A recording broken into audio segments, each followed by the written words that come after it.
So what's the social stack? Social stack creates an internal decentralization in an organization, right? So most decentralized organizations are flat, they're horizontal, okay? And they usually fail at around 1,000 people. And I've seen this. I've studied a lot of different decentralized organizations where they want to do something that operates without central leadership and without CEOs, but ultimately they just don't scale. And then you get miscommunication, and then I mean, it creates this environment that just kind of implodes upon itself, right? Because too many people laterally, it just doesn't work. And the reason being is because different people have different capabilities from one another. Different people have different abilities, right? And that doesn't make one person better or worse than another. It just means that everybody's different and we all have different roles, right? So if we think about cells of our body, right? You could say that, that neurotransmitter that's, going between your heart and your brain is the most important of all. But fundamentally, if, your lung cells decide to rebel against your heart cells, you're dead, right? It doesn't matter. Like, one may have a higher level of responsibility, right? Like, carrying, those compounds between the brain and the heart, keeps the body alive. But still, every aspect of the body is just as important as the other, right? And there's this type of kind of like layering system, right? So, nature's built in layers. We have your skeletal system that goes to your muscular system, that goes to your skin, so on and so forth, right? So reality is built in layers, right? Planes, layers, octaves, whatever you want to call it. So what this is doing is it's kind of, it's tapping into that observation of nature. And it's seeing humans as like cells, right? So people, or even not even cells, like as subsets of the cell. Like, so, one person's a mitochondria, one person's a vacuole, one person's a nucleus, so on and so forth. And then those groups of, that group of people forms that cell, right? So I see it as kind of like a fractal, right? A fractal is Z equals Z squared plus C, the input feeds the output, which basically means, infinitely large, right? You get the same thing repeated, and infinitely small, you get the same thing repeated. If you look at a tree, right? Like a tree with all the leaves gone on it, certain trees, you'll see they actually look like the vascular system of your lungs, right? There's reflections all across nature and across our bodies and everything, right? So nature's kind of built in these layers, but layers more of responsibility, less layers of hierarchy. So the world as we know it with hierarchies has got everything ass backwards. It's all upside down, right?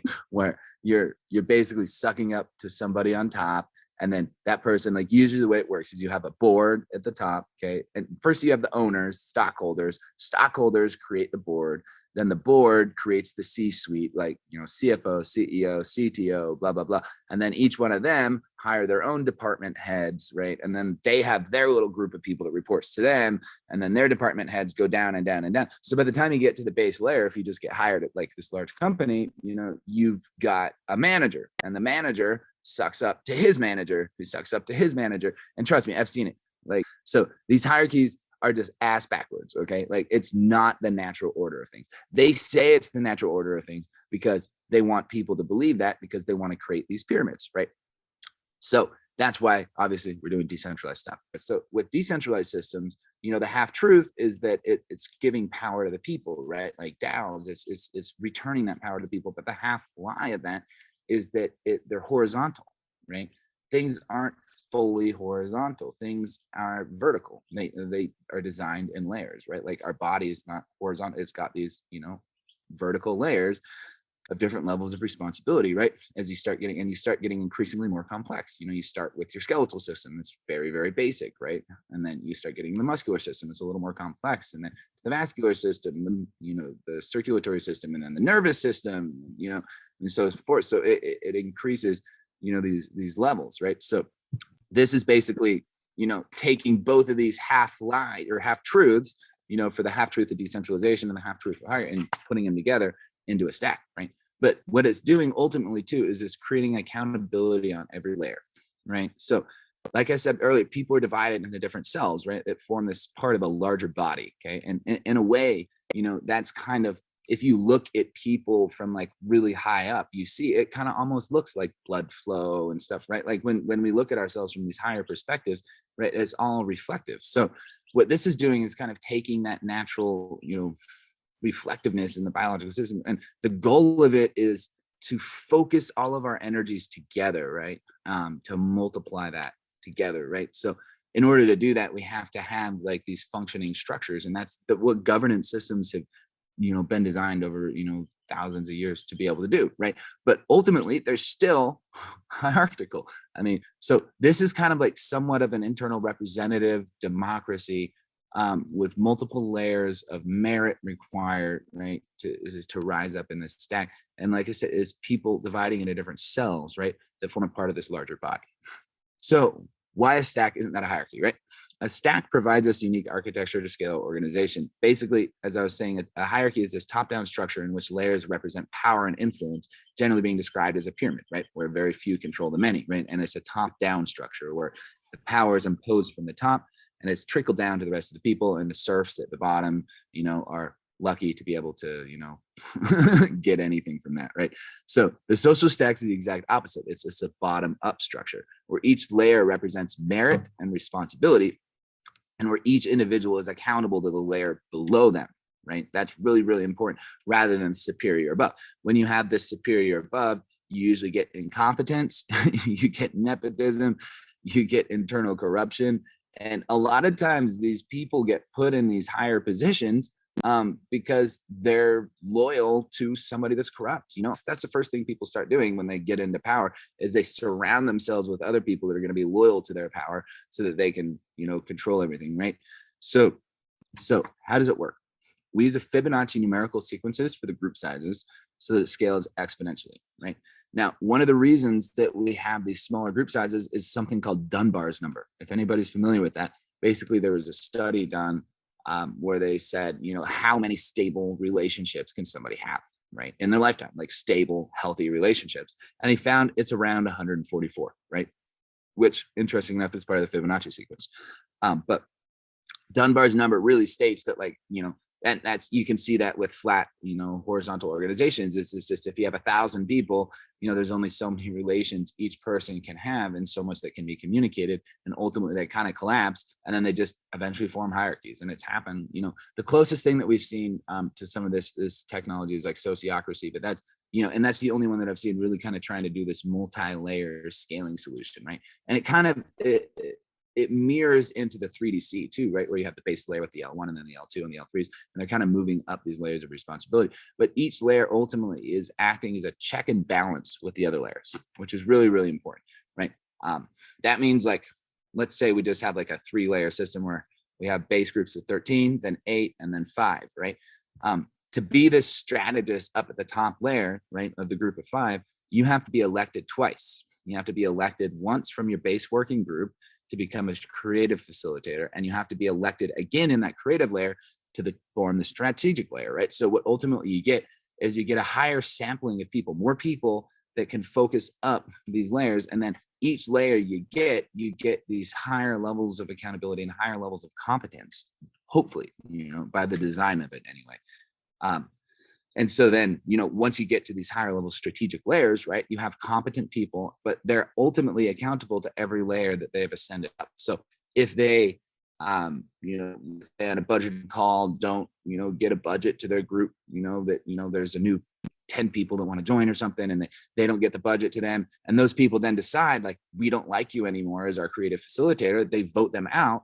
Then it pulls them all the way down the stack. Right? They go from all the way at the top, all the way back to the bottom, right? So you can get pulled back all the way from your base group, right? So ultimately, any strategic, strategist is accountable to their base group. So they can get pulled completely down. There's no entitlement, going up in these layers. That's actually more responsibility layers. And so what this is really catering to is allowing, all of these different types of people to flourish in where they really truly want to flourish, but giving them these equal opportunities to ascend to higher levels of responsibility. So each layer, like I said, acts as this check and balance to each of the other layers. And they are a specialized set of actions, which each according increase moving to higher responsibilities, right? And therefore merit. And so this is how we create this meritocracy, right? Internal to an embassy. So another really important distinction too is these base groups also act as a voluntary base group. So if we have these base groups of 13, that's where volunteers can start kind of joining in, and they can start, building up their rapport. And, that would be like groups of 13 would be more task-oriented layers. And then, you know, they could eventually work their way to get a contract. And then, you know, from that contract, then they can essentially ascend up and become creative facilitator. But ultimately what we want to do is we want to create equal opportunity for everybody to rise in that merit. But we want those that have the highest capability to be the ones that rise, right? And so we want this social organizational system to reflect that, right, in people. And the people that have higher merit, okay, therefore should have higher levels of responsibility, right? If you're more capable individual, right, you're more responsible, right? Response able, you're able to respond, right? You have higher levels of competence, so you're more responsible. So, you know, those are the people that should be representing, you know, the book. Like, people have different levels of competence, and you don't want, you know, incompetent people to rise up. So that's why every one of these layers has these checks and balancing, where it's opposite to these hierarchies, where, you know, you get like one maybe fairly competent person that's controlling, that wants to surround themselves with incompetent people, you know, nepotism.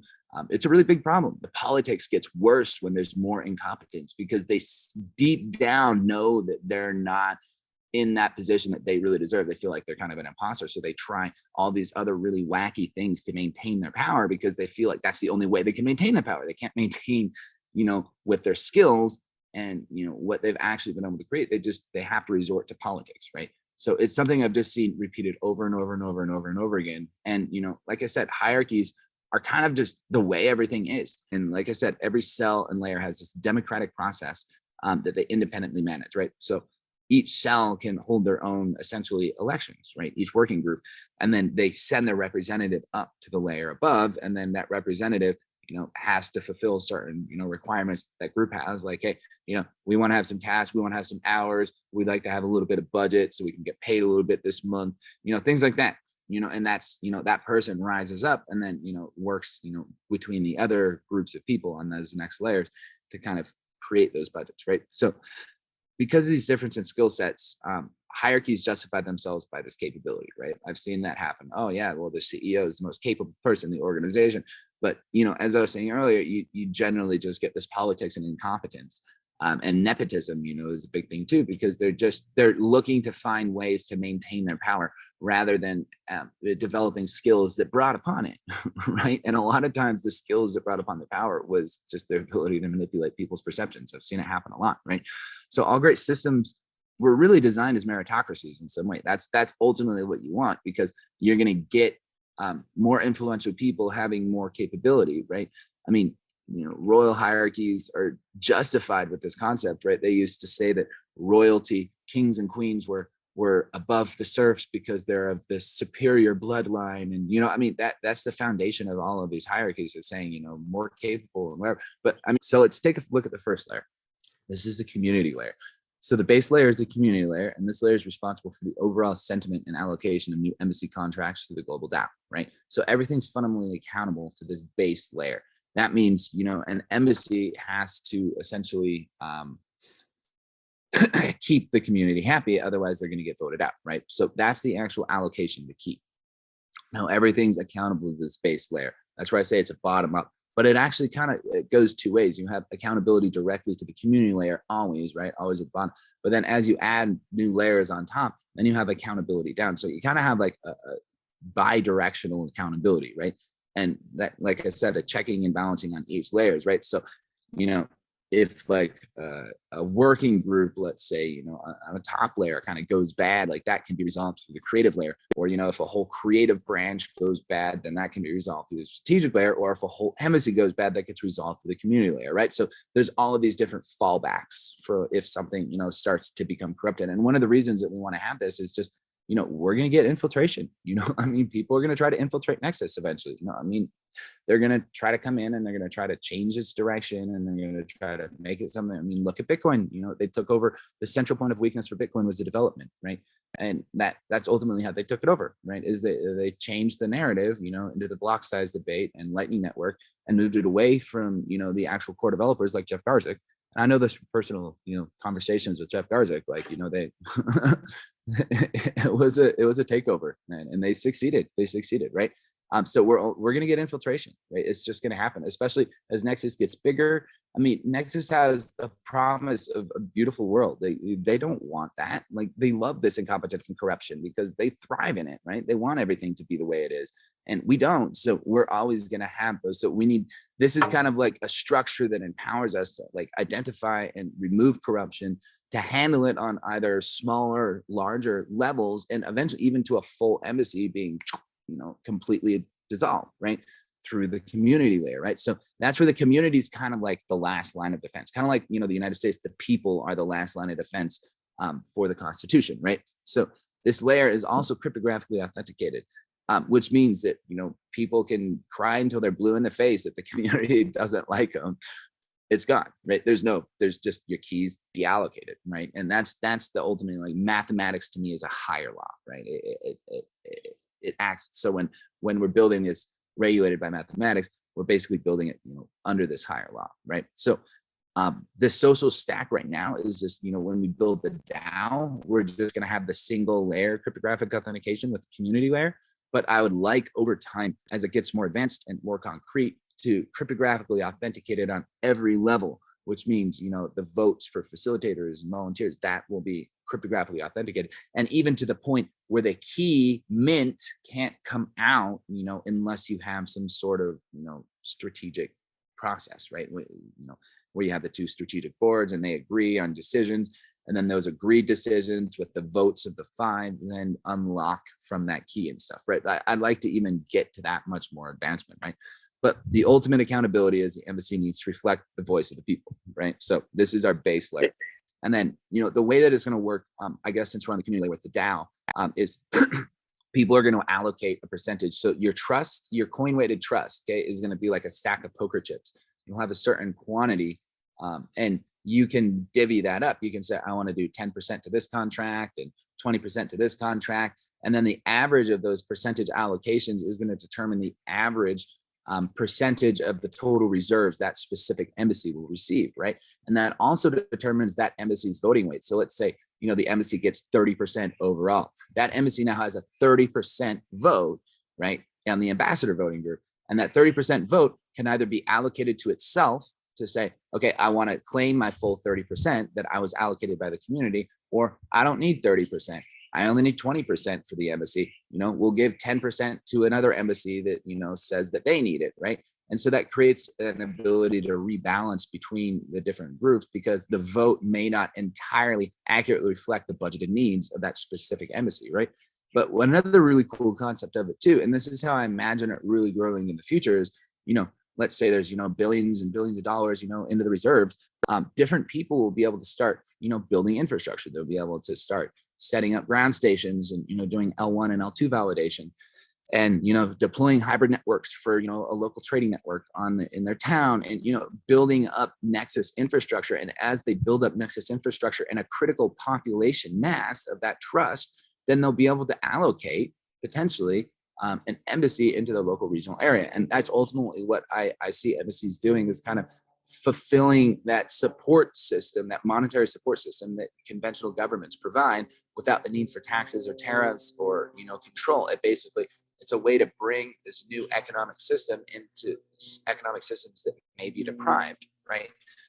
To essentially to bring that capability in to build those infrastructures out. So, I imagine that, on the global sense of it, embassies will potentially be able to be allocated from, populations, critical masses of, Nexus infrastructure being built in regional areas, where they can essentially, bring an embassy in and get enough public support from the rest of the community to bring a small, maybe 0.5% or 0.1%, or just these small amounts, so that they can start, developing roads and infrastructure and building out the Nexus protocol and building out their networks and lots of different, capabilities, right? Or, creating, different technologies and stuff. So I imagine it, ultimately being this kind of this support system that can exist anywhere. And then we're going to also be, one thing that I can tell you guys is, we've been doing research, and you guys, we've mentioned it before, private membership associations, right? And those create kind of this jurisdiction black hole, where you're just outside of jurisdiction, and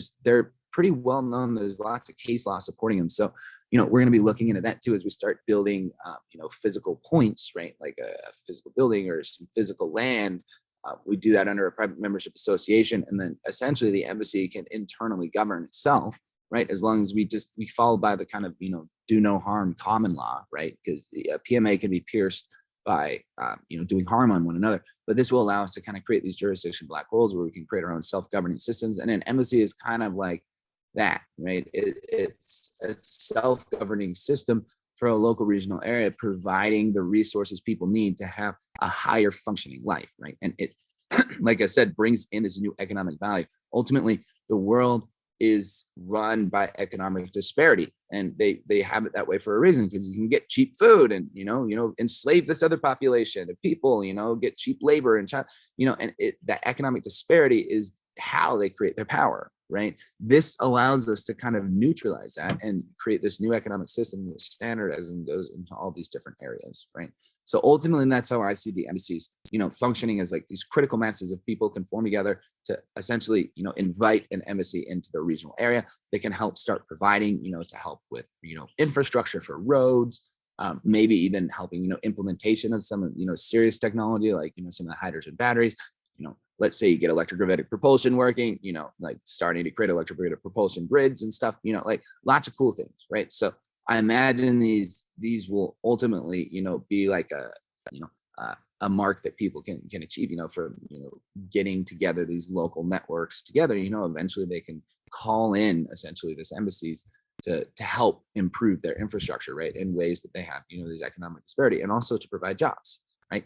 So this layer is really important. So if you have this decentralized budgeting system, it can change the dynamic of towns a lot, and it can give people a unique way to get involved without having to go through this huge election, right? So it kind of can take democracy to another level as well, right? So it's a really good demonstration for us to prove this technology, and we have a motivation to do it, right? And the other thing is, remember Metcalfe's law, right? People, multiply value exponentially, right? We see that with free markets, right? People multiply that value exponentially. So when you can really, and I haven't seen anyone be able to do this in decentralized environments. They're usually just kind of like anarchy, like, hey, I do this and it's free, it's decentralized. I can do what I want, blah, blah, blah. And everybody's kind of doing their own thing, which kind of works. But this really, focuses everybody's energy together, right? And I'm really interested to see how it's, like once we get, 500 people even potentially, we create all of these, opportunities for people to get involved. We create a very clear and concise pathway for somebody to say, hey, I'm a graphic designer. Where do I go? Right? Oh, you go to the org chart, you find a working group, you get invited to the working group, or you start your own working group and then, join as a cell to an embassy or something, right? So it really creates this kind of, this code, a social coding for people to follow, right? It's a protocol that we develop, right? And that's ultimately what's going to be ratified in the Constitution, right? This presentation and then this quarterly budget call we're going to have is like the first step. And then that, like I said, is going to turn into, the social white paper. I figured it was probably better to do a presentation than a white paper for this specific one. And then, we go through the processes and we come up with things like, how do we deal with, accountability of like, what if somebody needs to be fired? What are these processes to handle that? Or, so that really ultimately will be kind of coded in this Constitution, so that once we get the Constitution ratified, any embassy will be able to fire up. Some people come in and say, hey, I want to start an embassy. How do I start an embassy? This will give people that pathway, right? And as we're, getting closer to the DAO on 7.0, which will probably be sometime next year, that will really open it up for, new people to start getting their allocations and developing their social stacks. And really, I'm really excited to see how effective this is in focusing people's, energies together. And we've already kind of seen, like when we had really big groups, right? 30, 40 people, right? It just was impossible to get anything done because there's so many things happening, and like we needed to specialize, right? And as we broke into more groups, it also created this kind of encapsulation, right? That's why I left all the groups, because I was like, I don't need to be in these groups, and I want to really like honor the structure where I only have to just, focus on my groups. And that's really what I want to do, is I want to focus on the operating system and the TAO, and have everything just kind of like self-automated and democratic, right? So this is kind of a step towards that, right? And we've, part of the reason I've been waiting on this is to wait till we got to kind of a critical mass, and the more I've seen is, we've grown, the more I see the need for it. And that's why I was like, okay, we're at this point where we're at a critical point where we've got, I mean, I'm seeing new people in the community wanting to come help. People are starting to get more passionate and involved. And, we need to have these, definitive structures to help that scale out. Right. So, it's a good timing to do. And although we're using this for Nexus, I think one emphasis that we can highlight too when we release this is that this is unlike other blockchains. This is not a governance system for Nexus. We may be starting out in Nexus, itself as the pilot, but this is how to govern, worker councils, city councils at the local level, at the federal level, and the scope is much, much more broad. This is a way to change democracy, as you said. Exactly. It's democracy on steroids, and it creates this accountability. Right now, there's really only two layers. You have like the people that vote someone in, and then the person in their position, and then they still create their department and their executive department, and they choose all of their cabinet members. And you have somewhat of a checking and balancing with the legislative, but it's really kind of only a two-tier system. And we can see that, somebody only has to get through one layer, and then boom, they got all the power, right? And if you manipulate votes and stuff too, like that creates all these other potential issues. This it encapsulates that on every different layer, and it creates these capabilities for people, to rise up, but then they're checked on every layer. And then the people that are at the top, they have 5, potentially, or 4 layers that they're accountable to, right? So that at any one of those points, that increases the probability of that corruption being identified and rooted out quickly, right? And then fundamentally, the base community layer can deallocate the entire embassy if possible, right? And each layer, let's say like, we'll go to the next layer, the groups of 5, that, could have a whole cell that can be potentially removed too, if like a whole cell goes corrupt. And what I've noticed about corruption is it spreads, right? It spreads like wildfire, right? It's like a poison or an infection in the body, right? Like if you don't, take care of the infection, you have to chop off the arm because it's going to spread to the rest of the body. So what this does is it kind of encapsulates that, and it groups it into smaller groups so that, instead of an entire organization getting, like, you have a corrupt CEO, the entire organization's screwed, right? I mean, Wells Fargo, if you guys remember, they had an entire branch go corrupt, right? And just completely rogue, right? And that it happens time and time again. So this kind of also contains those things so that it can be more easily identified and, basically, removed and cleaned out, at every one of these layers. So yeah, you're exactly hitting the nail on the head. As we're proving this with Nexus, we just have, a unique need to really structure ourselves in a decentralized way, in a democratic way, and, through Nexus. But as we prove this more and more, this is going to create, a lot of internal checking and balancing, rigidity and focus of all of our energies together. And also, an empowerment of people, where it's a different culture, right? I want to, have that culture of, merit, and, not a culture of politics where people focus on building their skills, right? Instead of, shaping perceptions, right? And every one of these. Yeah, real quick, one analogy, is you talk about, like, say in the United States, you've got every state's got, you have this vision. I think you talked about this before, that you could go to a state and that state would be more in alignment with the way that you want to live your life. You want to be, have more libertarian principles. You're not up for that. You want to go more, towards a complete socialist model. You could go to another state. Well, the way I see this structure that you set up is, instead of being bordered by land, it's in virtual hyperspace, and you can create those cells in those virtual states, how you want. And societies can evolve, and you want to move from one cell to the other, or one state to the other, that better fits your skills and your philosophies, then you can do so. Yep. And one of the biggest issues with the world is conflicting value systems. You could have 2 totally equally valid values that contradict each other, right? And, try to force this blanket over everybody just doesn't work. Like, some people like to smoke cannabis, some people like to drink beer, I mean, and you can't have this standard across everybody because, somebody's always going to be eating it. And that's the problem with, like, democracy, mob rules is just like, 51% of it, ruins it for 49% of it. So this kind of specializes that even down to the group levels, where ultimately, you're not assigned to a group. You pick a group, you find a group, and it self-organizes, right? Like, you could find a group that, you don't really vibe with very well. And then you say, okay, I'm going to leave this group and I'm going to go join another group, and, find people that I work better with. And ultimately it'll allow people to kind of find those people that are more of like mind, right? That follow a similar archetype, a similar way of seeing life, it allows people to have that freedom to pursue their happiness in whatever way they deem works for them, surrounded by people of that like mind, right? And then as you go up these different layers, right, you start getting, some diversity. So it allows you to have a structured way to bring that diversity, because diversity is important too. Two people have contradicting value systems, they can find a compromise, right, between each other. And that helps, in the balancing of certain perceptions, so people don't become too polarized, right? So it creates this natural system where I can be at total synergy with my group. We're all totally aligned. I get up to the creative layer. I maybe disagree with some people a little more, but we can duke out our disagreements, and we can understand each other, and we can balance each other out. But ultimately, I spend most of my time with my group, right, where I get along with it, and then I go and I have the debates with other ones, if there are any of those. So it creates these structured processes for people to be able to resolve conflicts, quote unquote.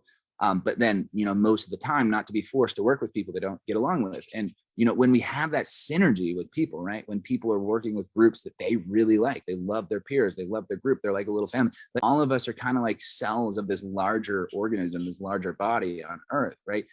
And so if the body itself was at war with itself, right? Like if, the heart and the lungs were always fighting, or, the head and the heart is probably a better analogy, then, the body wouldn't work very well. And then when one cell grows and thinks that it's more important than other cells, and it multiplies itself, that's cancer, and that's kind of what we're having right now. We're kind of fighting off the cancer in the world, right? Because there's these cells that just think that they're like above everyone else and thinks everyone's cattle. And so then they just like are growing and growing and trying to consume everything. And that's that 1%, right? So this ultimately kind of, protects against that. So let's look at the structure of an embassy.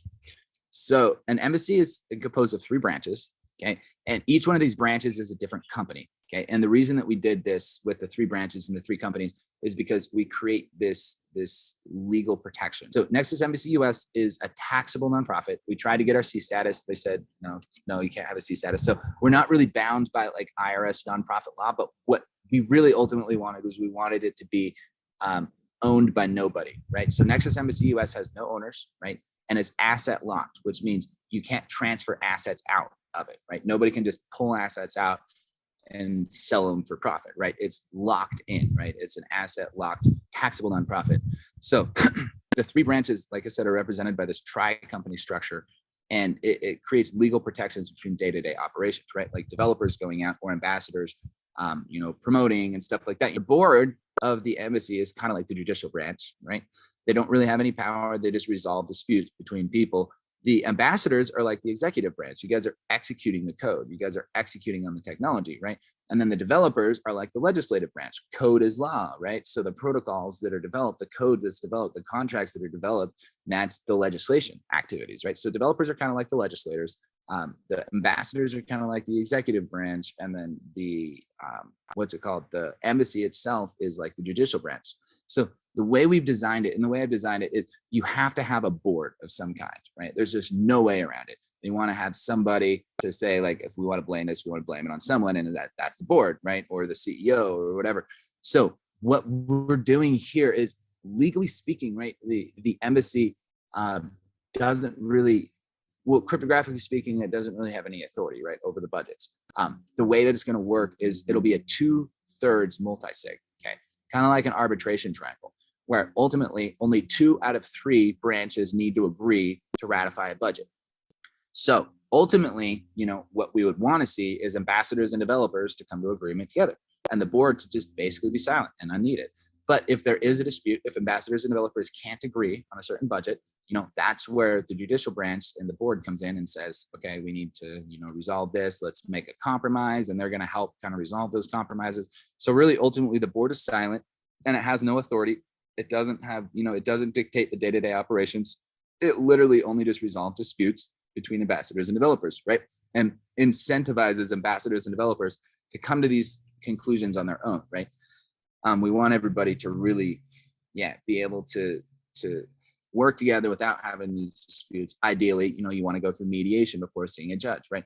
You want to find some way to come to an agreement with one another without having to go, but we need to have that fallback just in case, right? And so that's where the board has authority. So legally speaking, the board still could have authority over the LLCs because it's the owner, But cryptographically speaking, code is law. Once we get this coded in, with the budgets from the ambassador key, we're going to make it a 2/3 multi-sig so that it won't really matter, right? The board will only have a cryptographic vote in a case of dispute, right? So there will be a budget proposal for, the two, ambassadors and developers collectively, and then the board, can ratify that, or there can be silent if both the ambassadors and developers ratify that themselves. So we're going to automate this all cryptographically so that we can protect against some of that, legal potential. Right now, the board is just me and Carolyn, myself and Carolyn, right? And Carolyn's kind of more of a silent member, and then I'm kind of more involved on the day-to-day. Ultimately, what we want to have happen is, to start an embassy, you have 3 people. You have one non-partial, right? Somebody not involved in any day-to-day activities, and then you want to have one developer and then one ambassador, right? And those would be your 3 core people that start that board. And then the ambassador and the developer, then they start the 2 LLCs, right? And then they build up the initial board of 5, right? And I'll go through that. I had our lawyer, it was kind of fun. She was like, this is so weird.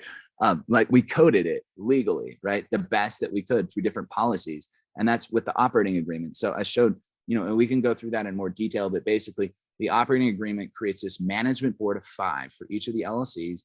And they're voted in by their subsequent group. So we actually have that in the bylaws to show the vote, right? So these managers have to be voted in by their peer groups. And then these this management board, which is kind of like the strategic layer, is capable of, issuing budgets, signing on behalf, and so on and so forth. So, we create this encapsulation and protection too, because the ambassador and developer LLCs, let's say an entire, LLC goes corrupt, right? Like they still only have a limited amount of funds, the actual income of the funds goes into the embassy proper. So, they can only corrupt themselves to a certain extent, right? To a certain monetary extent before that catches up to them. They don't just have this like infinite, minting machine going on, right? So that protects those funds in that way, right? So from that, like I've wanted to create these kind of protections. So that's why we have, one of the reasons we have these 3 branches. So as you notice, we have the community layer. Now we're on the base of 3, right? We have the 3, which, is our 3 branches. And then the next, we're going to get to 5. And as you see, it follows Fibonacci, then 8, and then 13, and so on and so forth. So most of the liabilities from operating, as I was saying, are done through developing new code, executing this code through dApps, interfacing with the public. So this means that liabilities will fall under Nexus Development US and Nexus Ambassadors US. So that creates, like I said, this legal protection, of this veil so that people can't really get to the keys so well. And then it also, it creates these 2 legal veils that they have to penetrate through, right? And it also creates a secondary reserve system, and it makes it easier to budget and everything. So Nexus Embassy US, right? So we're going to go through the judicial branch. So as I was saying earlier, this has no power unless there are disputes, okay? And we're going to program this cryptographically, right? This is going to become a cryptographic rule with the 2/3 multi-sig. So, to unlock funds from the key, it'll require, a 2/3 vote to come out of the reserve and so forth. That'll form, into the developers and the ambassadors. So this branch in the company is essentially what has the legal possession of the keys, right? So that's under the embassy itself, the embassy proper, the judicial branch. And this branch has agents, right? And speak that word lightly. Let me clarify what it means. Kind of like a marshal, right? A marshal works for the judicial branch, right? In the conventional system, a federal marshal works for a federal judge. They go to, expedite somebody for a crime they committed or so on and so forth, right?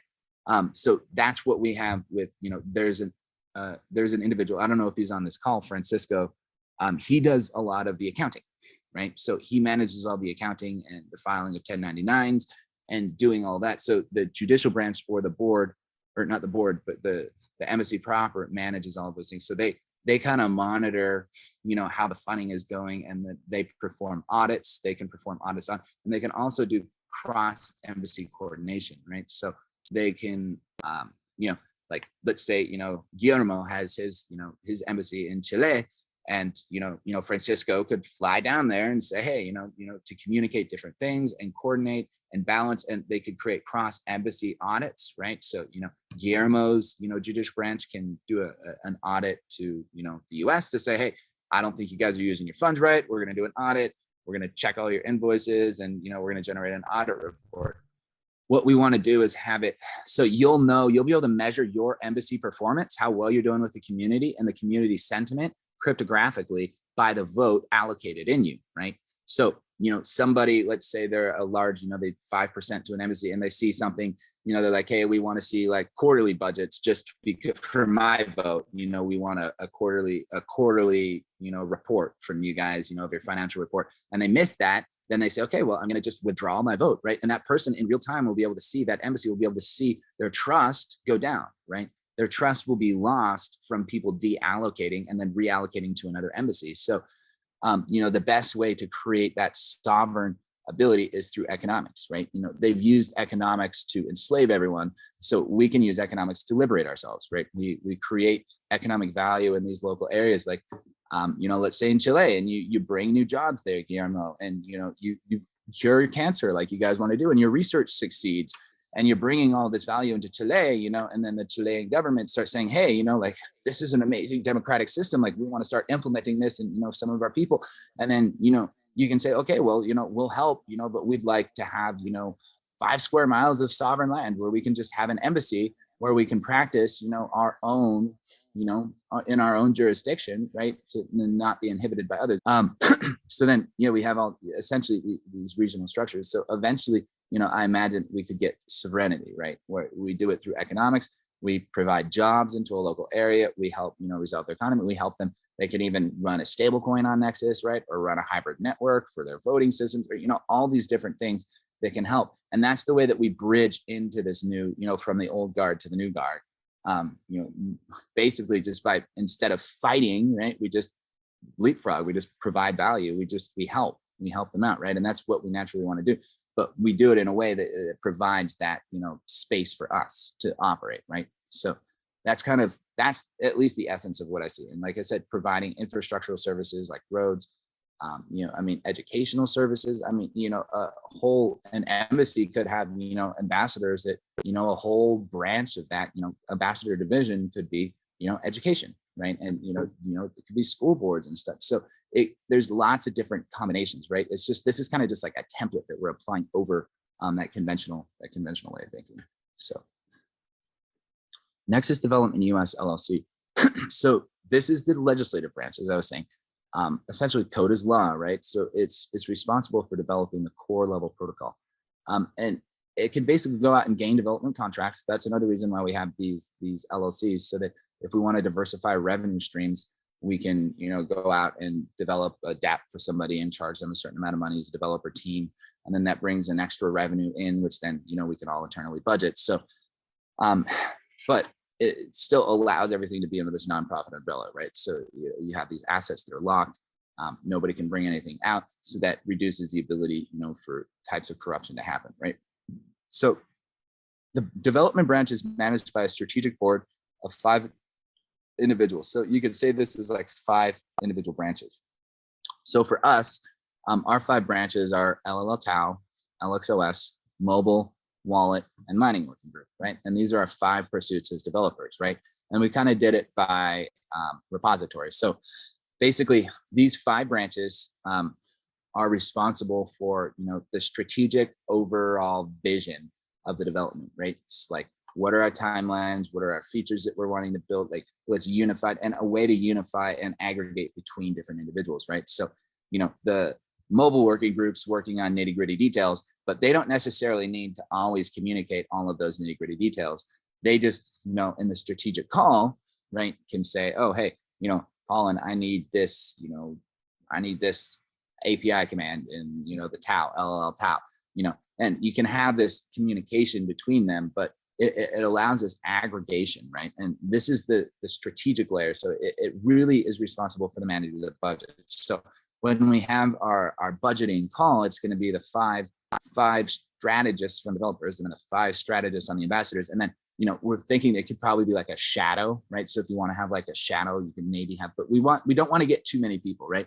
Generally speaking, like, 13 people gets to be quite a bit. And one of the reasons that we chose these numbers, right? I just so happen to notice that they fit in a Fibonacci sequence, but John David Garcia did a lot of research trying to find the most creative combination of people, right?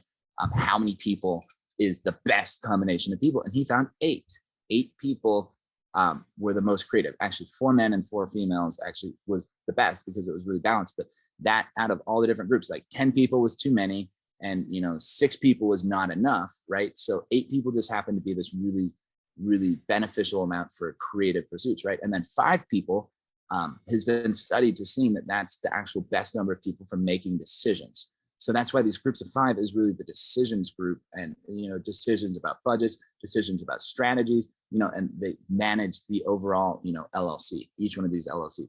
And this is coded into the operating agreement. So as a manager, they have signing authority, budgeting authority, basically just all of the authorities that they need. So basically the branch strategist is the one that signs contracts for that branch, right? This whole thing, just think of it as like, instead of a rigid concrete structure, this is a fluid modular structure, right? That's meant to be self-organizing.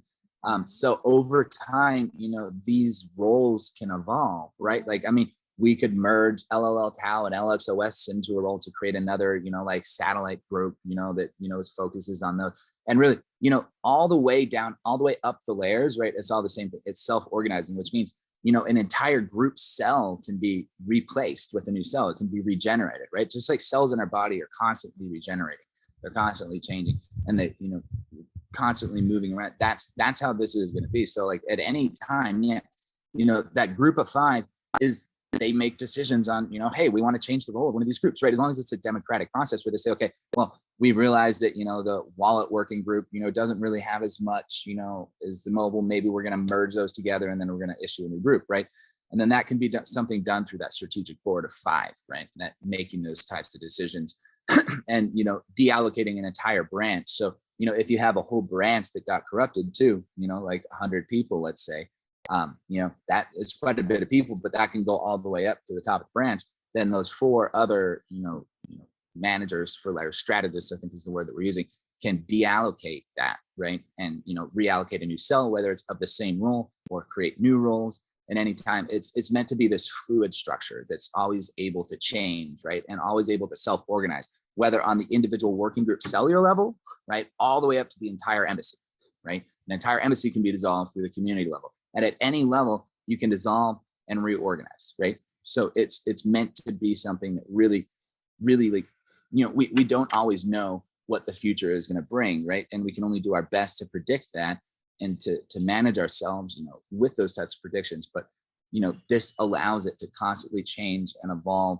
And like I said, be fluid. And for people, instead of being like, this is your manager and you have to work for this person or whatever, they can work with a group and say, I don't like these people. I'm going to go to another group and just go hop in another group and find a group that they fit with. Right. And, then, they become a strategist and so on and so forth. So yeah, it's really a fluid structure.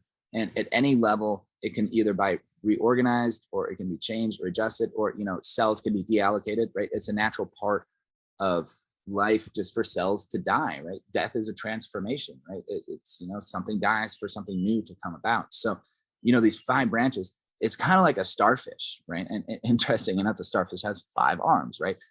It's, if you've seen me mention that before, the starfish and the spider.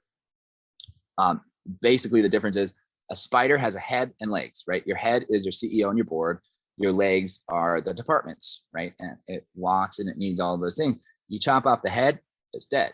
Right? You chop off one of the legs, it's hobbling, you can't walk, right? A starfish, on the other hand, you chop off one of the arms, boom, a new arm grows, right? Even this, I think it was this starfish, and I'll show you. Have you ever seen that spiky starfish? It was eaten by this one specific fish that was able to eat it.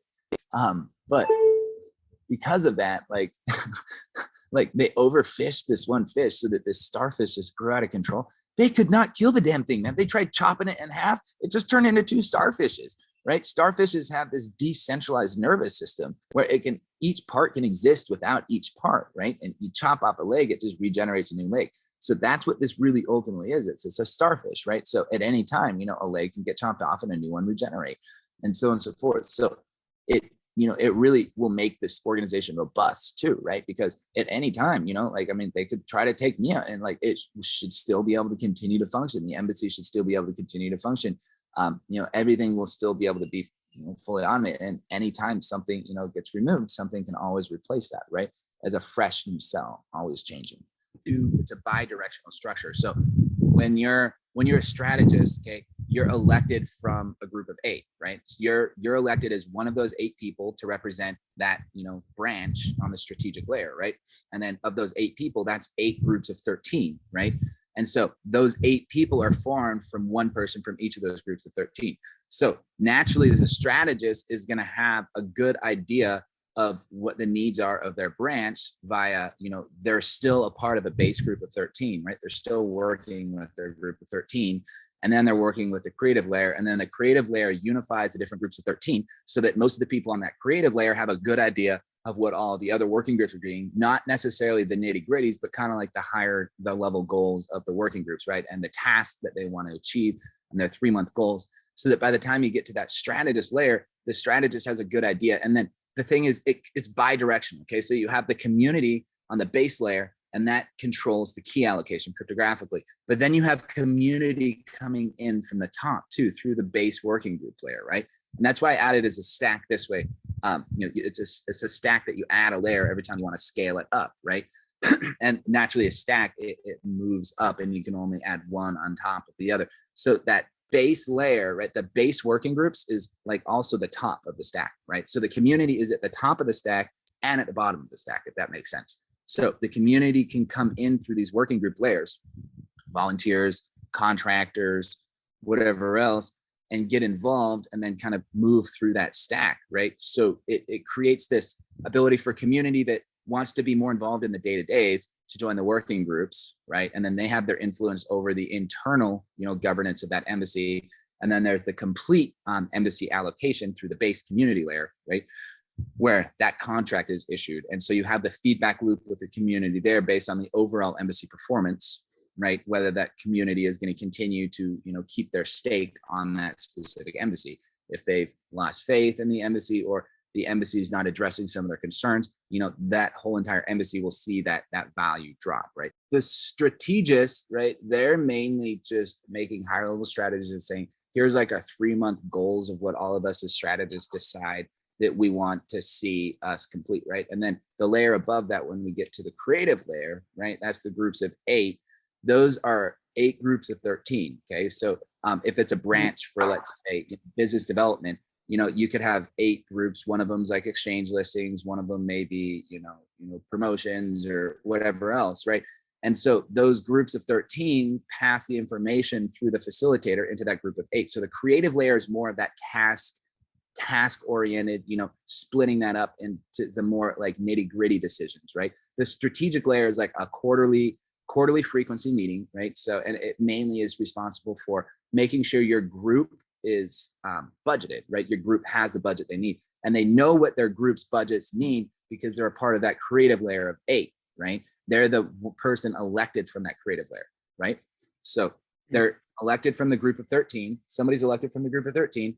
And then, those eight people elected from the 8 groups of 13 form that creative layer of that group of 8. And then that group of 8 elects one person that becomes a strategist on the layer above, right? Generally speaking, I think a good frequency probably will be like quarterly for the strategist layer of the groups of 5, and then monthly for the groups of 8, right? So that allows cross communication between the different working groups, right? Without having to need to have someone in each one of those groups, so that, on those monthly calls, the creatives could say, hey, my working group, I'm the creative facilitator of my working group, and my working group needs, we're focusing on an exchange listing, and we're going to need, a budget. So we're going to put our proposal for an extra budget for our group through the creative layer, to come out on that quarterly call. And then that strategist, which is the person elected, one of those 8 people, right, to represent their entire branch, they're going to take that and those budget requests and those strategy requests to that, higher level group of 5 to ratify that and bring the budget. And if they don't do a good job, right, if they're not listening to the other working groups, if they're missing calls, they're going to most likely be deallocated, and a new strategist would be allocated, right, that accurately represents that creative layer. That creative layer represents those 8 people, right? So that's about around 100 people, okay? If we do those 3 layers, if we have groups of 5, groups of 8, and groups of 13, it's about 100 people per branch. So an entire group of 5 and an entire ambassador branch of the embassy could be 520 people if we go to base groups of 13, and the same with the developers. So, and then what you basically have is you can have 500 people channeled into 8 people, right, for that creative layer. So that, and then all of those creative facilitators are essentially responsible for communicating between their groups, right? And that's where you get the aggregation and you get that accountability, because you're, as a base group, are going to be deallocated even as a creative facilitator if you're not accurately representing what your group did, right? Or if you're not getting the budgets that your group needs. So if there's things like that, that they're working on the working group layer, you know, let's say the group of 13 needs, you know, this budget, and that budget doesn't get translated to the groups of 8, which therefore means it doesn't get to the strategic layer, you know, they're most likely going to deallocate that. And let's say that one person that's in the group of 8 is also the strategist, and they don't do a good job on one of the quarterly meetings, then that working group layer can actually vote out that person. And since that person, if they're removed from their base layer, okay, they're removed all the way down the stack, all the way back to the working group. And then they're just a regular task-oriented working group person. And then a new person gets voted in to the creative layer. And then the creative layer issues a new election to vote in their, you know, strategic facilitator. Really, the core of the 5 is just taking that initial budget to create this quarterly budget branch, right? And then the accountability between the other strategists. And then the creative layer then redistributes that, right? And so the way we want to do it with the strategists also is we want to have 5 sig chains for each ambassador. There are 5 sig chains for the ambassadors and 5 sig chains for the developers, and then 1 sig chain in the embassy. So the sig chain in the embassy is the actual key, right? And that's protected under the embassy. And then the quarterly, there will be 5 invoices generated from ambassadors and 5 invoices generated from developers, or maybe not quarterly or monthly invoices, however we work out that frequency of invoicing, but, you know, to a quarterly budget. And then all the creative groups then issue their invoice to one of those 5 sig chains. So they each have one of their own. So each facilitator has kind of their own sig chain that manages their group.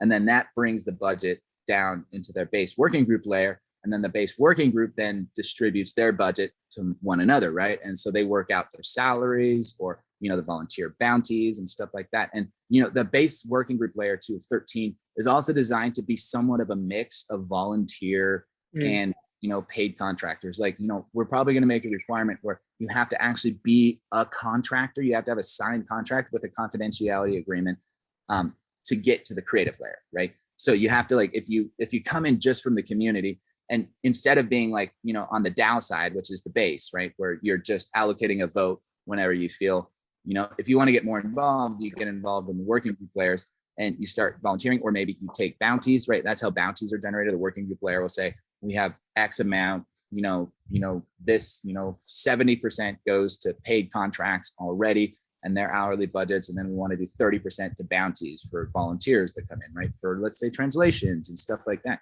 so that they can kind of basically move up, right? So you've got these groups of 5, these groups of 8, and then these groups of 13. Each one of them has a sig chain that they manage. And that also helps with the aggregation and the scaling of the organization.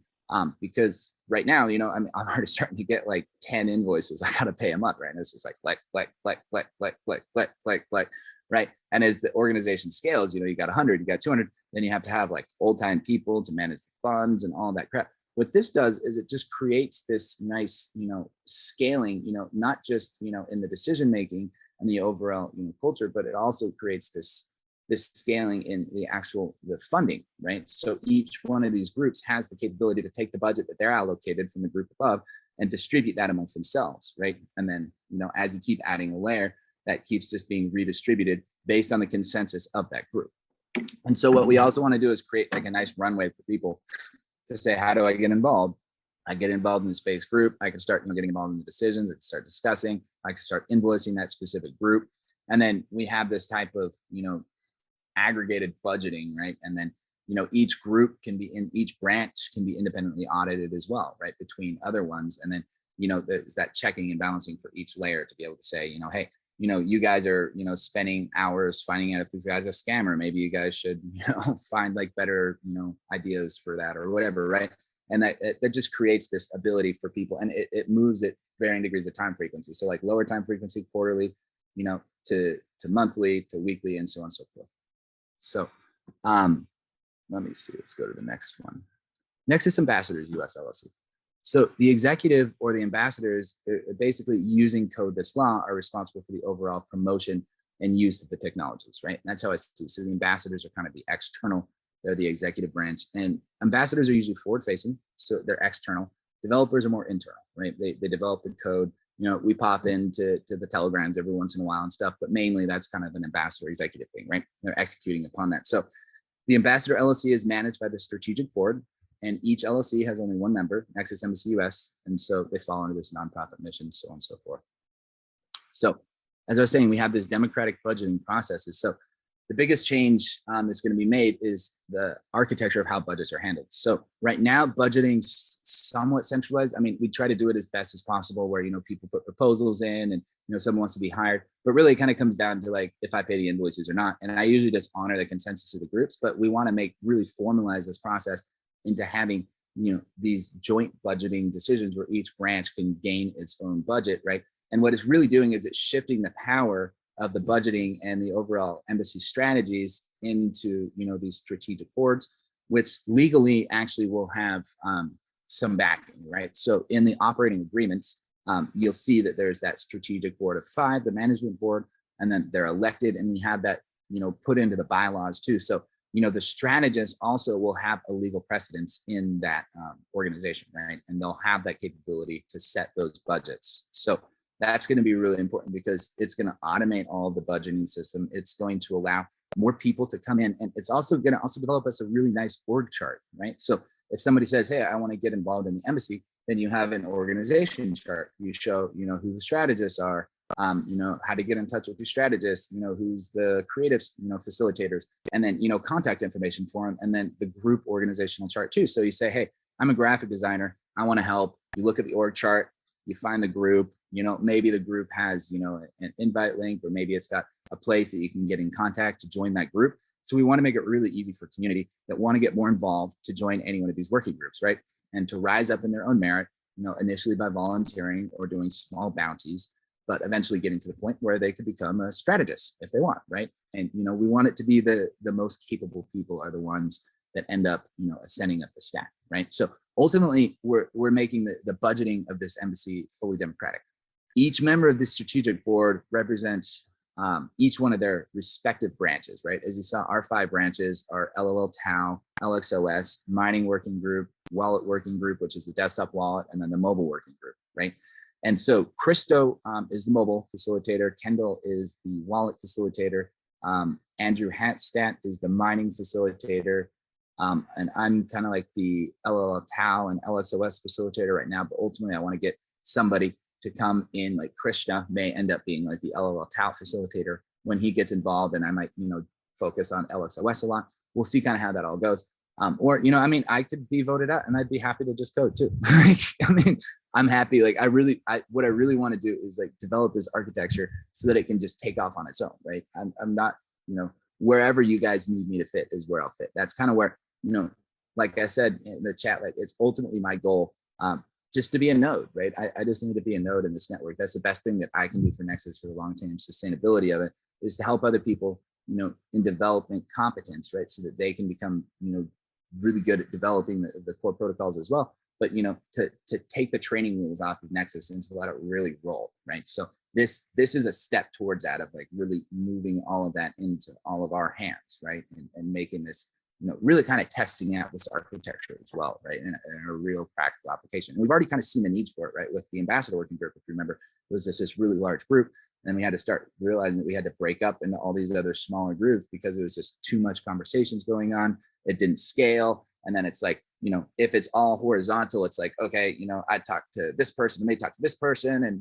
it just creates this like tangle, right? Like a directed acyclic graph, it gets really tangled up. But with this, it creates a nice, concise way and an ordered series of, time frequencies that we all meet and we communicate and we coordinate between one another. And then, like I said, the accountability on each one of these layers. So this allows us this type of aggregation so that we can socially scale, right? But then we can scale in a way that there's always that accountability, because that was a big problem that I witnessed in 2018, is just an accountability and, politics.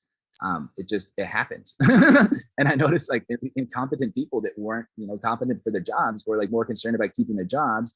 And so they do weird things in order to try to maintain their power, rather than actually trying to just do their jobs. Right. So it was really interesting, to observe. And a lot of this was kind of like I said, developed in the wake of that. I kind of used it to dissolve the Nexus embassy because, you know, they couldn't attack it. They tried to attack it and be like, oh, well, you know, and every time I just hit them with facts. And they couldn't do anything about it. Right. And that's how I knew. I was like, this is definitely onto something that's really, I think it's going to be really valuable. So over, you know, the last 3 years, I've been kind of observing the social systems as they grow and, you know, observing this architecture applied over it. Right. And that's where I think, like, you know, watching enough things happen and creating enough of these processes, I feel like it's at a point where it's mature enough where we can actually implement. Plus we have enough people now, and we're getting to a point where we're going to be scaling, right? We're going to be scaling the organization, more people are going to be getting involved. There's going to be more funding available, right? As the price continues to go up. And it's going to just, you know, so this is going to really create a nice blueprint for us to scale it out, right? And to grow the organization. So without, you know, the need for any central, like I'm already noticing, like it's already not scaling with like the amount of invoices. You know, I'm used to paying like 4 or 5 invoices. Now it's like 10, you know, and it's only going to grow from there if we don't have it. So it's already getting to that point too, where it's going to be necessary. So the creative layers, and this is what we were discussing a little bit earlier.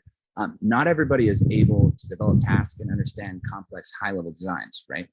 That's just a part of, you know, not everybody's proficient, you know, and that's part of the foundations of meritocracy. Is you wouldn't want somebody that was cognitively disabled to be in charge of nuclear missiles, right? In the United States. It's just, you need to have people that are competent, be able to reach these, you know, these levels of reflection in their competence. And, you know, the higher level people, right, more intelligent, more capable people are going to see that bigger view, right? And from that bigger view, they're going to be able to generate things and see things that, you know, other people that don't have that view wouldn't be able to. So this kind of, it's designed to give people those capabilities to reach those levels, and, you know, generate. So these creative layers, right, the strategist layers, what we just talked about, and that's really fundamental for, you know, resolving disputes between creatives, right? So if you have like, you know, rogue group, you know, a rogue branch, like the other 4 can, you know, have an intervention, whatever you may call about it, or, you know, set some of those standards. Now the creative layer is basically, you know, it's more of that monthly, you know, focus more on like the generating of tasks, right? So you take the high level strategy and you apply that into different sets of tasks. So you want to have, you know, like, hey, you know, our higher level strategy is to finish, you know, 5.1, right? So that would be like a strategist layer. We want to get 5.1 done in, you know, 2 weeks or 1 month or whatever, or we want to have 6.0 out by the end of Q4, right? That would be like a higher level strategy, and we'll say we need this much budget to reach that, right? And then, you know, that gets ratified. We have people to call, and then you say, okay, we got our goals. So when we check back in 3 months, you know, the other strategist is going to be like, well, did you meet your goals? You know, how did you spend your budget? And that creates that accountability there. And then the creative group would then say, okay, the LLL TAO, right? The LLL TAO branch. In order to do this, you know, we need to have, you know, pooled staking done, and we need to have the peer-to-peer API, and we need to have this debugged, and we need to have testing, and we need to have, you know, development operations, and we need to have documentation, and all of these different things. Those are kind of creative groups, right? And, you know, you could have a whole documentation group of 13, right? Which we probably won't. We're probably going to scale to about 40. We're probably going to do 2 layers as developers, just because, you know, we don't need like an incredible amount of developers. We just want really good developers, right? So we're planning on scaling to about 40 people, right, for the developer team. But, you know, it has the capability if we add a layer to go. But the ambassadors has a lot more community involvement and stuff. So, you know, 3 layers with the ambassadors makes sense to scale that up. So we could potentially end up being 560 people in this organization, scaling without central leadership. So this creative creates these tasks to take this higher level strategy and say, okay, well, you know, the task for pooled staking, let's break that up into, you know, we've got to do, you know, the transaction verification, we've got to do the block validation side, you know, and you dig into these nitty gritty tasks, and we could use task management systems for that, Trello, whatever else. Each one of these creative layers can have their own Trello board, right? Or, you know, we have boards in GitHub or something like that, so that they can manage all of their own individualized tasks, right? And from those individual tasks, they're able to generate each one of these subset, you know, groups, right? And then the group executes on those tasks. So, you know, you say, okay, well, you know, to finish, you know, to do a DevOps deployment, we want to make a 100 Nexus bounty. and something like that. And then that goes into the working group layer. And then the working group layer is essentially executing upon those tasks, right? So that's really, really fundamentally important, because like I said, not everybody cares about this. Not everybody wants to figure out all of these tasks and these higher level views. They just want to just do something and get paid for it, right? So that's where it kind of trickles into the working group layer and the creative layer. That's why it's like a more of a monthly frequency to check up, how are your different working groups doing? Here's the task. We have our high level strategy of 3 months. We want to get, how did the task get completed after this month? Are you guys fulfilling what you set out to fulfill? Is everybody being paid? Do you have surplus budget? So on and so forth, right? So this layer of merit is accountable to the base working group of 13, right? Which means that the creative facilitator is voted in from this base working group. So the working group is essentially electing somebody that they know is, for one, going to give them reasonable tasks, right? And communicate what they've completed to the other groups. So if you have a bad creative facilitator, your group isn't going to be adequately, recognized. And maybe the creative call says, oh, hey, you guys didn't get something done. And then, they say, oh, wait, no, we're withdrawing our facilitator and we want to put a new creative facilitator in because this person wasn't communicating what we really needed, or they weren't adequately interpreting that higher level quarterly strategy, so on and so forth, right? And so this group of 8, right, is the best creative group of people. So it's kind of like the creative mind melding group, right? Where it's like, you take all of these strategies and you turn that into these creative sets of tasks, right? Like I was saying with, the LL Tau, for instance, or, LXOS, you break that up into subsetted roles, specialized roles, and then, it continues to roll. So these individuals are elected from the base working group to represent their groups and eventually the branches, right? So, if you have the group of 13, you're elected as facilitator to the groups of 8, and then you're elected as another strategist to the groups of 5, right? And that would be a 3-layer system. And so they're ultimately accountable. Let's say, the scenario was somebody doesn't fulfill, what they set out to fulfill, or, what they said that they would fulfill. They're not communicating with the other working groups very well. And you have all these issues between them that, they could be removed. And then that ultimately means that they would be, if they were a strategist as well, they would be pulled all the way from the strategy layer back down to the base working group layer, right? So it becomes very easy to lose that position, but very hard to gain, right? So that's part of like the trust system. It's an asymmetric system, right? It's very easy to fall, but it's very hard to rise, like climbing a mountain. You're climbing up the cliff. It takes ages to climb up, but you make one slip and you're done, right? You fall.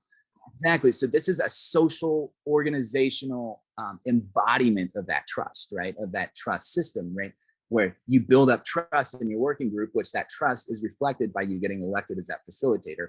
And then if you do things that betray that, right, you very easily get pulled back down. Just like the entire embassy accountable to the community can get deallocated from a large holder, if they don't fulfill what the community is asking of them, right? Which would be like, we want quarterly updates, and you miss a quarterly update, some people can withdraw their votes, right? So I think that will also channel people's dissent into like less liquidation. Like some right now, like people are just like, hey, if I hate Nexus and I don't like what they're doing, like I'm going to sell my coins, right? When we have the fold down the embassy structure, somebody can channel that of saying, well, I love Nexus, but I just don't like this one guy, Colin.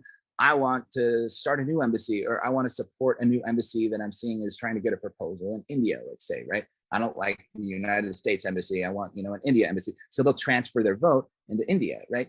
And so it'll create this natural movement where, people can resolve their dissent and have more influence over, what's representing them, right? Without having to just simply, I'm going to liquidate my coins because I don't like the direction this is going, right? And the overall, it makes it more specialized, right? Where you don't have to be falling under this big giant Nexus blanket, with a certain set of people. You can start forming your own, right? And your own local regional things that you choose to support based on being, equal to your principles, right? And then that, like I said, creates the entire accountability with the entire organization.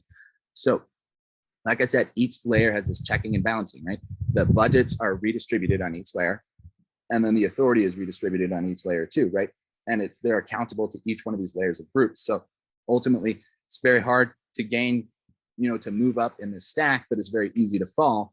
And, you're fundamentally accountable to your base layer. It's the opposite right now. Usually what you get is this caste system where, the oligarchs have their little, nepotistic like section of people, right? And then, they treat everybody else like cattle. And they're just like, oh yeah, you guys are our slaves. Like, it's just like, we're going to share you and we're going to do whatever through markets and all of that. This flips that where, the people ultimately have that power, and that person, even as a strategist, still is a part of that base working group, right? They're still a part of that working group of 13. So they're still in there seeing some of those day-to-days of their group that they're represented by. So, kind of like a democracy, they have to make sure that they're representing those people accurately. And those elections for new facilitators can happen at any time. We're not going to put a specific like limit. Like, we want each group to be able to set their own, strategies, their own internal strategies, right? We just have kind of like a template that applies over it. Like, this is the general way information moves. These are the general requirements of each layer and what their duties they need to perform, right? But ultimately, every group can choose, hey, we want to do a weekly election, to choose to reelect this person, or we want to have, an objection NAC based system. We want everybody to really be able to just self-assemble and choose how they work, and how they like to work. Some people might want to have like monthly elections. Some people might want to just have, hey, you're elected until you're withdrawn or something. So each one of these groups can kind of manage how they elect their facilitator. Because everybody's going to be a little bit different, right? We don't want to constrain it too much. We want to just create this template that really allows people to accelerate in their capabilities, not, constrain them with like all of these nitty gritty rules, right? So working group layers, these have groups, a maximum of 13 individuals. And as I was saying, they focus more on task execution, not looking higher level views as the other layers do, right? So like I was saying, the creative layer is like, we're taking this higher level quarterly or yearly strategy, and we're going to, using our creativity, turn that into pursuits, right? Like, let's say a pursuit is like, hey, I want to be able to stake better. That's one of the requests from the community. And so the strategist call says, hey, we need to be able to stake better. You have to have 20,000 points to stake. Then the creative layer, for the LL Tau could be like, oh, let's create pooled staking. That's a great architecture. We're going to develop this architecture, and they're going to create, and then they're going to break that up into subtasks, right? And then the working group layers are going to execute that. So, like I said, the creative facilitator is still a member of that working group layer. So they're still executing tasks too. They're not above anyone else. What really happens is you maintain all of the responsibilities you had before, but you add a level of responsibility when you go up, which means you just have an additional responsibility, not only to complete your tasks, but to help generate and create architectures for other tasks to be fulfilled based on requirements. And those requirements can come from the joint ambassador developer call, where it's like, hey, ambassadors are like, hey, we have, we need people to be able to stake more. We have a lot of people, saying that there's issues, and then that gets to the developer strategists, and then they say, okay, well, that would be an LLL Tau thing. So that'll be one of the 3-month strategies, is like, by the end of this quarter, by the next quarter, like, let's see if we can have a good architecture that we can all vet, that you guys can use. And then the next quarter comes and says, okay, pooled staking, this is our architecture, and it's ratified, and so on and so forth. So that creates this communication between all of those, right? And it allows these really creative pursuits and architectural works to be done. But we're going to probably have some sort of pay system. And one more thing too is, we have a merit-based pay system, not a geographic-based pay system, right? So Christo, for instance, is in Vietnam. I think he's in Vietnam. Yeah, Vietnam. And then Kendall's in the States, right? And they used to, when Christo worked for the Australian embassy, he was paid a lot less because he lives in Vietnam and it's a cheaper country. But when we brought him into the US, I was like, okay, we're doing merit-based pay. So you're just as good as Kendall, so you should be paid exactly what Kendall's paid, right? So it's a merit-based pay system. And so that's something that each working group layer can also distinguish and create, or creative layers, is what are your standard pay scales for working group members? What do you want for like a graphic designer standard, or what's the maximum pays? And each group's going to have their own structure, right? But ultimately, what we want to have that's a consistent templated structure is a percentage, okay, that is adjusted when you become a creative facilitator or a strategist. So I'm thinking like a 10% bump for the extra responsibility for that monthly call and stuff, like a 10% increase in your pay on top of it. So if you paid $30 an hour, you would be paid $33 an hour as a creative facilitator, and then maybe $37 an hour if you're a strategist as well, right? So we want to have some level of incentive for the new responsibility that's required, right? So that your pay reflects your merit. We want to have that really, that's really fundamental to the meritocracy, right? Is pay and merit, not based off of where you are or who you are or any, special detail. It's just, if you're really good at what you do, okay, you get paid for what you deserve for what you do, not what your geographic area or job market provides, right? And I think that's going to be really important is, we start spreading out into other countries and places that have, really bad economics, where they get paid dollars a day, right? This way, it's just like, hey, I don't care if you're in India and you only want to charge 15 an hour, like you get paid 40 an hour because you're a good developer, right? It shouldn't be, based off of that. So that, that's one thing that's really fundamental. And that kind of equalizes everything, equalizes the pays with people. And it helps everybody kind of just, just get paid what they deserve, not about like their circumstances. Like, oh, I was born in this country, and just because I was born in this country, I get paid less. And I don't want people in America to be paid more than people in South America or India. I want everybody to be paid based off of their skills, off of their merit, right? And so that's really important. And then, like I said, we can discuss this on the budgeting call. Like a lot of these numbers are kind of open for interpretation. I was just thinking 10% and 10%. So you get a 10% bump every time you go up a layer. And that way it's, an actual percentage, or we could do a dollar amount. You get paid a dollar amount for monthly work as a creative facilitator. We can figure those types of things out. I was thinking kind of a percentage because it's just like multiplied by your merit already. So it kind of acts like as a multiplier for your merit rather than an additive of your merit. But like I said, I don't think any of this is set in stone. This is just the initial template that I'm presenting to you guys. And I'm recording this so that we can all mull on it and discuss it. And then when we get to this first budgeting call, we can kind of formalize these things. And we're going to be obviously working out the kinks to this over the next, 3 to 6 months. And then we'll be turning that into a white paper for the social stack white paper. That's going to be that formula of, implementing this. We find out that this works, or we need this process, or so on and so forth. And then that will eventually become the Constitution that will combine together with other things, right? And then that Constitution is what will be used to create a new embassy, right? And that'll be kind of like a standard. So we're setting this standard that all other embassies will follow, right? And, this is like internal decentralization, checking and balancing on each layer, is like no central fund management, auditability with the invoices, like no just using fiat and trying to hide the money, and so on and so forth, right? So we're really setting that standard as, the U.S. Embassy as a cell that can be replicated, right? Remember, it's like a fractal. So like any cell can split, right? You can have 2 working groups of 13 split into 2 separate working groups and then fill themselves out, right? Like a cell splits, and, or you could have an entire embassy split. And ultimately what I think, for embassies to form, I think, they should have at least been like a strategist to some level. And that standard is going to be set by the community and what they choose to accept and vote on, right? So, setting the standard now, like, I think it'll be really good to show, in the future, because I think, to become an embassy, you need to have worked with an embassy for a certain amount of time so that, the behavior models that you need to replicate, right? What's it called? So working group layers, they elect a facilitator, mixes of bounties and contractors. And like I said, there's cells that can split, there's cells that can self-organize. Like a working group could ditch an embassy and join another embassy, right? Like there could be a working group, on the US embassy that says, hey, we like Guillermo's embassy better. We're going to go hop over to their embassy. And the whole cell can just drop off and go. And that's the whole point of it, is a regenerative self-organizing. Cells can go through mitosis. An embassy can go through a mitosis at any level of this. A creative group can try to go through a mitosis to form a new branch if a branch happens to go bad, right? At any one of these layers, it can mold and change. Like I said, like cells, like it's kind of, somewhat based off of like the way the human body works, and, recognizing that, but then just kind of like multiplying that fractal out, right? Larger fractals to smaller fractals, from small working groups of people all the way to the entire embassy.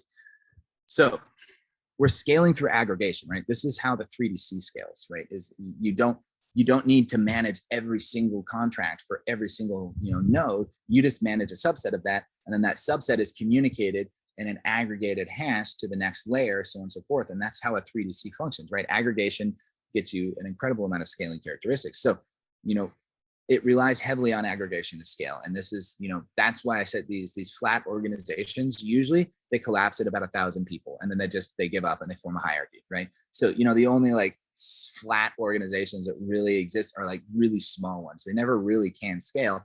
because the information doesn't aggregate. Then you have Dunbar's number. You can only hold so many stable relationships.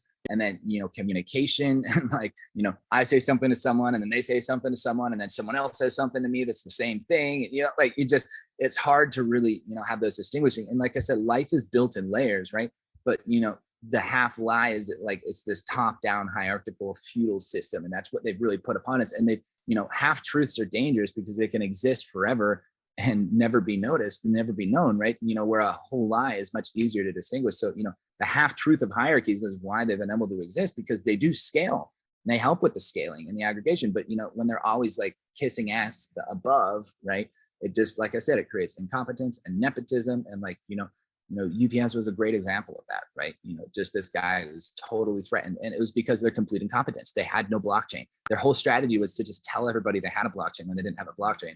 And then here's some real people that come in that really know what they're doing, and it scared the shit out of him because his political position was threatened, and then, we undercut him and went to the CEO. And then that was just like, oh my God, like politics and like everyone's pissed off that you undercut me and my power. And then it just breeds power and corruption and incompetence, right? Hierarchy. So this hopefully, it creates this merit-based, connected system of people where all of our energies can be focused together in an efficient, structured way. And I think that's going to be a really, really powerful concept, because a lot of these networks, right, blockchains, they have somewhat network effects, but they're kind of like loosely disorganized network effects where it's just like word of mouth and talking.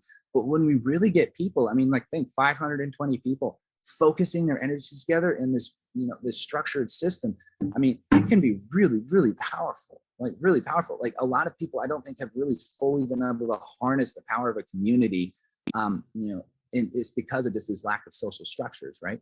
And then DAOs too, like they have a lot of issues. So it's really, I'm really excited about it. I'm glad that it's finally come to a point where we can use it. So like I said, each layer has a democratic process that determines its representatives.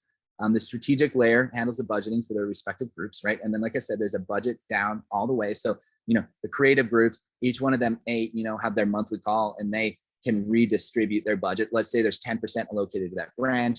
They can redistribute their budgets on a monthly basis if they want, right? Because they're really just, invoicing their strategists, right? Each one of the creative groups, so they can agree on their own. And then the working group layer can agree again, hey, who wants to be paid what, was your merit and so on and so forth. Oh, hey, you're getting paid more than me. I'm mad at you. I'm going to go join another group.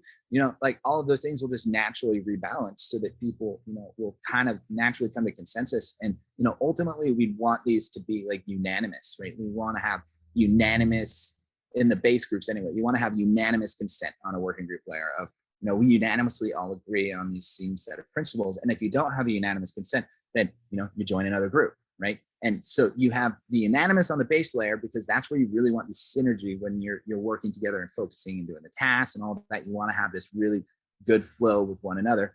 And then, the creative and then the strategic layers are where you can kind of air out differences, right? And it's important to have both. You want to have like a homeostasis where people can incubate and grow and, love each other and, give hugs and just be happy, right? And not have any conflict. They're all of like mind. And then you get up to the strategic layer, inevitably the creative layer, you'll inevitably come, like some two facilitators may disagree and stuff. And that's where those things can be aired out, right?